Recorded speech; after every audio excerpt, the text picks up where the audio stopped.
सभी साथियों को मेरा नमस्कार। मैं हूँ नीलम चौहान और स्वागत करती हूँ आप सभी का आज की इस वीडियो में।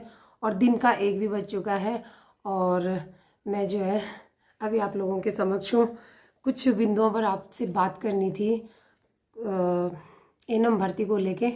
एनम भर्ती में क्या कुछ हो रहा है, बहुत सारे लोग जानना चाह रहे हैं कि क्या कुछ हो रहा है एनम भर्ती में और कब आएगी भर्ती। बहुत सारे सवाल, बहुत सारे मैसेज भी आ रहे हैं, कॉल भी आ रही है। तो आप सबको एक चीज़ बताना चाह रही थी कि कुछ लोगों के दिमाग में जो है मेरे प्रति गलत मैसेज जा रहा है कि नीलम जो है भर्ती को रुकवाना चाहती है और भर्ती को होने नहीं देना चाहते हैं। कुछ लोग तो ये ऐसे मैसेज कर रहे हैं कि तुम जैसे लोग जो है हमेशा से भर्ती पे रोक लगवाते हैं और यही उत्तराखंड में होते आ रहा है, जबकि ऐसा नहीं है। मैं खुद बोल रही हूँ कि भर्ती होनी चाहिए और मैं उनका साथ भी दे रही हूँ कि जो जिनके लिए भर्ती आई है। मतलब ये समझ लो कि सीनियरिटी से होना है तो हमारा होता नहीं होता ये अलग बात है, लेकिन कुछ लोगों के दिमाग में जो है गलत मैसेज है कि नीलम जो है भर्ती पे रोड़ा बनी हुई है। तो ऐसा नहीं है। मैंने अपनी जो एप्लीकेशन है उसमें लिखा, हम लोगों ने जो टाइप करवाया है वो यही है कि कुछ लोग जो है ओवर एज होने वाले हैं। हम लोग उनको लेके चल रहे थे। ओवर एज होने मतलब कि 42 एज होने वाली है, बिल्कुल मई जून में उनकी एज कंप्लीट हो जाएगी, तो वो अगली भर्ती में फॉर्म नहीं भर पाएगा। इस वजह से हम लोग जो है इस विषय पे काम कर रहे थे कि चलो रोज जो है मंत्री जी के यहाँ चक्कर काट रहे हैं। अब लगा लो कल भी हम मंत्री जी के यहाँ गए। कल क्या हुआ, वहाँ पे एक सीनियर एनम दीदी बोलो, मैम बोलो, वो आई थी। तो क्या होता है ना, कुछ लोगों की आदत होती है कि टांग अड़ानी है बीच में, है ना। हम लोग अपनी बात को लेके गए कि प्रमोशन के पद ऐड नहीं कर रहे हैं ये लोग। प्रमोशन के पद ऐड क्यों नहीं कर रहे हैं, किस वजह से नहीं कर रहे हैं, ये जानना चाह रहे हैं कि क्या हो रहा है। बजट नहीं है सरकार के पास, या जबकि मैं आपको बता दूं कि मंत्री जी से हम करीबन काफ़ी बार मिल चुके हैं, तो 3-4 बार तो मिल ही गई लड़कियां। तो वो तो लेटर पे साइन भी कर रहे हैं, सब कुछ कर रहे हैं। माननीय मंत्री जी का तो बहुत बहुत आभार है, बहुत बहुत धन्यवाद है कि वो लोग हम लोगों को सुन रहे हैं, हमारी बात को सुन रहे हैं। तभी तो इतने जल्दी, ये लगा लो कि साल भर अभी भर्ती को हुआ नहीं है और अभी दोबारा से भर्ती निकल आई है। तो कुछ ना कुछ वो लगे हुए हैं। एनम भर्ती हो चाहे किसी की भी भर्ती हो, स्वास्थ्य विभाग में जितनी भी भर्तियां हैं उन सब पे वो फोकस कर रहे हैं। लेकिन कहाँ कमी कहाँ आ रही है कि जो हमारे अधिकारी लोग हैं, जो हमारे सीएमओ, मतलब नाम नहीं लूँगी कौन है क्या है, कहाँ से गलत डाटा मिल रहा है, पर मैं जो आरोप लगा रही हूँ ये है कि वो जो अधिकारी हैं वो सही डाटा मंत्री जी तक पहुँचने नहीं दे रहे हैं। ठीक है, क्योंकि अभी कल की बात है, जब वहाँ पे मैं गई थी मंत्री जी को मिलने, हमने बोला कि प्रमोशन के पद ऐड करो, तो उन लोगों ने वो पद बीच में मेरी बात को काट दिया। जो भी आई थी, नाम क्या लूँ, सभी को बताया एनम भर्ती। तो जो मैडम जी हैं जो कल आई थी वो कह रही थी कि प्रमोशन तो हुए ही नहीं, जबकि वो खुद प्रमोशन से खड़ी थी वहाँ पे। मतलब खुद वो प्रमोशन वाली, वो प्रमोट हो चुकी है और पिछले जून में उन लोगों का प्रमोशन हुआ था। तो हम लोगों को मतलब सही जानकारी नहीं मिल पा रही, क्योंकि एक तो हमें आरटीआई नहीं मिल पा रही है। 1 महीने से ऊपर का टाइम हो गया है, हम लोगों ने आरटीआई लगाई थी, कितने लोग प्रमोट हुए हैं और कितने लोग रिटायर्ड हुए हैं। चलो रिटायर्ड वालों का तो उन्होंने थोड़ा बहुत दिखा दिया है कि 300-400 पद दिखा रहे हैं वो लोग कि 413 पद है उनके पास, 28 उसमें से कोर्ट केस में चल रहे हैं, तो 400 पद वो हैं। और प्लस 180 कल उस मैम ने ही मुझे बताया कि 180 प्रमोशन हुए हैं पिछली बार।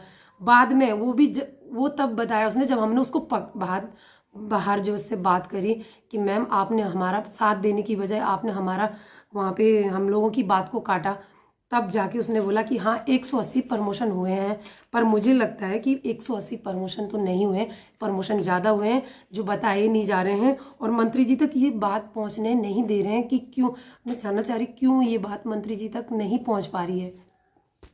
जो लोग बोल रहे हैं ना कि प्रमोशन नहीं हुए हैं, विभाग में भी गए हम लोग, डीजी हेल्थ गए, काफ़ी टाइम से हम चक्कर काट रहे हैं डीजी हेल्थ के भी, वो लोग भी बोल रहे हैं कि प्रमोशन नहीं हुए हैं। और पहले तो कहते हैं प्रमोशन नहीं हुए, फिर बोलते हैं कि प्रमोशन तो हुए थे लेकिन वो पिछली भर्ती में हमने ऐड कर दिए। जबकि पिछली भर्ती जब चल रही थी तो मैं खुद वहाँ गई थी और मेरे साथ अन्य साथी भी वहाँ पे गए थे कि सर प्रमोशन वाले पद इस भर्ती में ही ऐड कर दो, ताकि कुछ लोगों की एज ओवर होने से बच जाए और उनको रोजगार मिल जाए। लेकिन उन्होंने कहा था कि ये अब असंभव है, क्योंकि एक जब भर्ती चल रही है, भर्ती का अध्याचन जनवरी में चला गया था और इनके प्रमोशन जो है जून के आसपास हुए हैं, तो कैसे वो पद उसमें ऐड हुए? भर्ती तो पहले निकल गई और प्रमोशन बाद में हुए। तो फिर उन्होंने ये कहा था कि अगली भर्ती जब आएगी, अपने जुबान से उन्होंने ये बोला था, अगली भर्ती जब आएगी हम उन पदों को जो ऐड करेंगे। और फिर अभी कुछ दिन पहले जब हम गए तो हमने कहा सर प्रमोशन के पद ऐड कर दीजिए। तो क्या कहते हैं, पहले तो बोलते हैं कि प्रमोशन हुए ही नहीं, फिर बोलते हैं कि वो तो हमने पिछली भर्ती में ऐड कर दिए थे। देखो दो बातें हो रही है ना, पहले कहते हैं प्रमोशन हुए ही नहीं, फिर बोलते हैं कि कुछ डिस्ट्रिक्ट में रुका हुआ है, फिर बोलते हैं कि अभी जो है हमने पिछली भर्ती में वो 824 वाली भर्ती में वो पद ऐड कर दिए थे। लेकिन ये एक आरटीआई है मेरे पास, ये फोटो कॉपी है, इसमें जो है मैं आपको दिखा दूं 413 पद हैं इसमें जो खाली हैं। और इसी के साथ एक पेज और भी है, इसमें साफ साफ लिखा गया है, मैं आपको बता देती हूँ, पढ़ के बता देती हूँ, ऐसे दिखाई नहीं देगा। जो हमारे बिंदु थे, हमारी एक साथी ने आरटीआई लगाई थी और उसने पूछा था वर्तमान समय में एएनएम फीमेल हेल्थ वर्कर के कितने पद खाली हैं, श्रेणी क्रम में जनरल, एससी एसटी ओबीसी, इस टाइप से बताइए। तो वांछित सूचना के संबंध में अवगत कराना है कि अनुभाग में धारित सूचना के आधार पर स्वास्थ्य कार्यकर्ता महिला के सामान्य श्रेणी के 199, एससी श्रेणी 25, एसटी श्रेणी 10, ओबीसी श्रेणी 23 पद रिक्त चल रहे हैं। ये वाला दिया। फिर दूसरा पॉइंट क्या है आप सुनिए, ये दूसरा पॉइंट है नीचे वाला, पहला वाला ऊपर था, नीचे दूसरा वाला है। तो इसमें लिखा है वर्तमान में कितने एएनएम रिटायर्ड हुए और कितने प्रमोशन हुए हैं, ये पूछा था हमारी साथी ने। तो इसमें इनका जवाब क्या आता है, वांछित सूचना के संबंध में अवगत कराना है कि स्वास्थ्य कार्यकर्ता महिला का नियुक्ति प्राधिकार जनपद के मुख्य चिकित्सा अधिकारी में निहित है। उक्त संवर्ग जनपदीय स्तर का होने के दृष्टिगत वांछित सूचना जनपदों के मुख्य चिकित्सा अधिकारियों से प्राप्त की जा सकती है। कि मतलब ये डिस्ट्रिक्ट वाइज हो रहे हैं प्रमोशन, तो आप जो है मतलब हमारे साथी को ये बताया गया कि आप जाइए, आप अपने अपने डिस्ट्रिक्ट से पता करिए कि कितने कितने प्रमोशन हुए हैं। ठीक है, चलो ठीक है, ये भी मान लिया।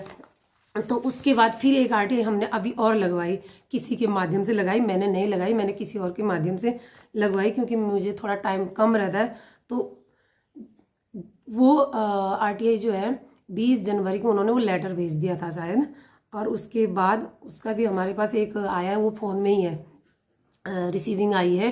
तो 29 को वो उनको रिसीव हो गया था, 29 को वो डीजी हेल्थ को ट्रांसफ़र हो गया था। लेकिन अभी तक उस पर आरटीआई मतलब 1 महीना हो गया है, आज 1 फरवरी हो गया, 1 महीने से ऊपर का टाइम हो गया है, हमें आरटीआई नहीं मिली। चलो फिर भी हम वेट कर रहे हैं, कोई बात नहीं, आज नहीं तो कल आ जाएगी, आज नहीं तो कल आ जाएगी। लेकिन अगर 2-3 दिन से ज़्यादा का वक्त हो जाएगा तो हम लोग इंतज़ार नहीं करेंगे। और पर मैं आप लोगों को सामने ये बात रखना चाह रही हूँ कि आखिर प्रमोशन के पद ऐड क्यों नहीं हो रहे हैं, क्यों इन पदों को छुपाया जा रहा है, कुछ समझ नहीं आ रहा है। मंत्री जी तक, मंत्री जी ने लिखा है, मंत्री जी का लेटर की रिसीविंग है मेरे पास। मंत्री जी हमारी बहुत ज़्यादा सुन रहे हैं और काम भी कर रहे हैं, उस चीज़ का मैं आप लोगों को कैसे बताऊं, उनका धन्यवाद तो जितना करो उतना कम है। लेकिन वो रिसीविंग मेरे से कहीं खो गई, अभी मिल जाएगी। तो ये है लेटर, पहला लेटर है ये जो हमने मंत्री जी के नाम से लिखा था। और तो ये लेटर है, इस लेटर पे मंत्री जी ने अपना लिखा है, अपने साइन भी किए हैं कि क्या लिखा है, कृपया पत्र का संज्ञान लेते हुए शीघ्र आवश्यक कार्रवाई करें। ये डीजी हेल्थ में गया, डीजी हेल्थ को लिखा था, तो डीजी हेल्थ वालों ने इस पर क्या करा, पहले 385 पोस्ट निकल रही थी, जब ये लेटर चला गया तो डीजी हेल्थ वालों ने 6 पदों में बढ़ोतरी की है, 6 पद उन्होंने बढ़ाए। ठीक है, तो मैं कह रही हूँ कि चलो वो 6 पद कहाँ से आए, है ना। उसके बाद जब एक लेटर चला गया, पद बढ़ोतरी हो गई 391, फिर हम जो है मंत्री जी के आवाज़ पे दोबारा गए कि सर इन्होंने प्रमोशन के पद ऐड नहीं किए हैं। फिर मंत्री जी ने उसी लेटर पे अपने पेन से लिख दिया कि प्रमोशन के पद भी ऐड किए जाए। लिखा, और वो लेटर हमारे सामने डीजी हेल्थ में भी पहुंच चुका है। हम खुद देख के आए उस लेटर को, और भी साथियों ने वो लेटर देखा है। तो अभी तक जो है उनका जवाब नहीं आ पा रहा है कि प्रमोशन के पद वो क्यों ऐड नहीं कर रहे हैं। वो कह रहे हैं कि हमें डिस्ट्रिक्ट वाइज इतना ही डाटा मिला है, जितना हमें डाटा मिला है वो पद हमने निकाल दिए हैं। ठीक है, तो आप लोग भी बताइए यार क्या हो रहा है, मतलब बेरोजगारों के साथ, मतलब समझ नहीं आ रहा किसको बोले। मंत्री जी तो लिख दे रहे हैं, मंत्री जी सुन भी रहे हैं, हमें अपॉइंटमेंट भी मिल जा रहा है, और क्या बोले। अब मैं तो विभाग को ही इस पे दोषी ठहराऊंगी कि विभाग ही नहीं सुन रहा है ना। विभाग अगर सुनता तो कल वो मैम जो आई थी, खुद प्रमोशन ले रखा है उसने, और फिर भी वो बोल रही थी कि प्रमोशन हुए नहीं है। मैं वहाँ पे जब बात करना चाह रही, वो मेरी बात को बीच में ही काट दे रही। तो कल फिर उसके बाद हमने एक पॉइंट और उठाया कि पहले जो है 855 पद मेल वर्कर के हुआ करते थे उत्तराखंड में। ठीक है, फिर भाजपा की सरकार, त्रिवेंद्र रावत जी की सरकार के कार्यकाल में वो पद जो है मृत कर दिए गए थे। तो हमें तो पता नहीं है क्यों मृत कर दिए, लेकिन मंत्री जी को जब हमने ये बात बताई कि सर वो पद मृत कर दिए गए हैं, उनको पुनर्जीवित किया जाए, और ताकि जो है एनम का जो कार्यभार भी कम हो जाए और लोगों को रोजगार भी मिल जाए, है ना। तो क्या हुआ कि उस पे मंत्री जी हमसे पूछने लगे कि क्यों मृत हुए, और इसी बीच वो मैडम फिर से बोल देती हैं कि 855 नहीं है, 500 ही पद है। चलिए 500 ही सही, मैं ये बात बोल रही हूँ, चलो 500 ही सही, पर उनको पुनर्जीवित कौन करवाएगा, कौन करेगा उनको पुनर्जीवित, ताकि लड़कियों का मेल वर्कर और महिला स्वास्थ्य कार्यकर्ता एक ही काम होता था। वो महिला शिशु टीकाकरण, है ना, और गर्भवती महिलाओं की देखरेख, टीकाकरण, ये सब चीज़ें उसमें आती हैं। तो वो लोग भी पहले करते थे, फिर उनसे वो पद जो है मृत कर दिए थे। तो हम चाह रहे हैं कि एनम का इतना कार्यभार हो चुका है उत्तराखंड में, और आबादी इतनी ज़्यादा है और बेरोजगारी इतनी ज़्यादा बढ़ चुकी है कि क्या करें। आज की डेट में हमारे साथी जो जॉब कर रहे हैं संविदा पे या टीएनएम आउटसोर्स पे, जो भी लोग जॉब कर रहे हैं उनको पता है कि स्थिति क्या है। आप जौनसार जाइए, जौनसार के आपको आधे से ज़्यादा, मतलब ऐसे ऐसे सेंटर आपको खाली मिलेंगे कि आपको उम्मीद भी नहीं होगी कि इतने सेंटर खाली हैं वहाँ पे। आप सरवडियार जाइए, आप हमारे उत्तरकाशी डिस्ट्रिक्ट मोरी से होते हुए जाइए, पुरोला से ऊपर जाइए, या फिर मेरे ससुराल से आगे जाइए सरनौल की तरफ, आपको वहाँ एनम सेंटर नहीं खाली मिलेगा, वहाँ एनम नहीं है। और जो है वो आज जो आती है टीकाकरण के लिए, वो बुधवार के दिन बहुत मुश्किल से आ जाती है, एक किसी का अरेंजमेंट करके वहाँ पे एनम की व्यवस्था कर दी जाती है। लेकिन टेम्परेरी काम चल रहे हैं सारे, है ना, स्थायी वहाँ पे अभी तक कोई भी नहीं है। तो इतनी सारी समस्याएं हैं एनम भर्ती को लेके। फिर मैं कह रही थी कि चलो वो मैडम जो कह रही थी कि 180 पद प्रमोट हुए हैं, मतलब 180 प्रमोशन उनके हुए हैं, और अभी हाल ही में फिर से दोबारा से प्रमोशन होने वाले हैं, लिस्ट बन चुकी है, पर उस पे भी अभी साफ नहीं कहा जा सकता है कि वो प्रमोशन कब तक होंगे। चलो वो आगे वालों के लिए हो जाएंगे, लेकिन अगर 180 पद भी हैं सरकार के पास तो आप लोग निकालिए प्लीज़, कुछ लोगों का भला हो जाएगा। एक बात जो है अपने बेरोजगार साथियों से कहना चाह रही थी, ईडब्ल्यूएस को लेके बहुत सारे सवाल हैं। रोज़ मुझे मैसेज आते हैं, रोज़ मुझे कॉल आती है कि दीदी ईडब्ल्यूएस कहाँ तक जाएगा। और मैं बता दूं कि 2013 पिछली बार जो भर्ती हुई थी, 2013 तक के कुछ साथी लगे थे, और मैं आपको बता देती हूँ कितने लोग लगे थे। 2013 के 496 लोगों की काउंसलिंग हुई थी पिछली बार। ठीक है, उसमें से 125 लोगों की जॉब लग गई, SC ST OBC EWS को मिला के 125 लोगों को जॉब मिल गई थी। लेकिन उसके बाद 371 के आसपास कुछ रह गए थे। तो उसमें से मैं बता दूं कि अभी कुछ ओवर एज भी हो गए होंगे, और वो ओवर एज वाले भी समझो कितना परेशान है इस टाइम। पर फिर भी 10% कोटा होता है EWS का, 14% कोटा होता है हमारा OBC का, और बाकी SC का 19% है, 4% ST का है। और मैं बता दूं कि 366 सीटें जो बची हुई थी उस पे जो है, चलो कुछ लोग ओवर एज हो गए होंगे, 366 मान के चलो, 366 लड़कियां अभी रह रखी है। अगर 280 जैसा माना जा रहा है कि 280 प्लस जनरल की सीट आ रही हैं, तो जनरल की सीटें अगर इतनी आ रही तो उसमें हमारे ओबीसी भी घुसेंगे, उसमें 12 वाली जो 50 लड़कियां रह रखी 2012 की वो भी आएंगी उसमें, ठीक है। तो ईडब्ल्यूएस वाले 14 वाले मेरे बैच के जो हैं वो कैसे सोच रहे हैं कि हमारा नंबर पड़ेगा। भाई पहले तो ये लोग लगेंगे, और 280 अगर जनरल आती हैं तो कितने लोगों का होगा, 366 तो नहीं आ रही ना, फिर भी 400 से 415 लड़कियां हो रही हैं 12-13 को मिला के। तो आप लोग कैसे सोच रहे हैं कि हमारा नंबर पड़ेगा।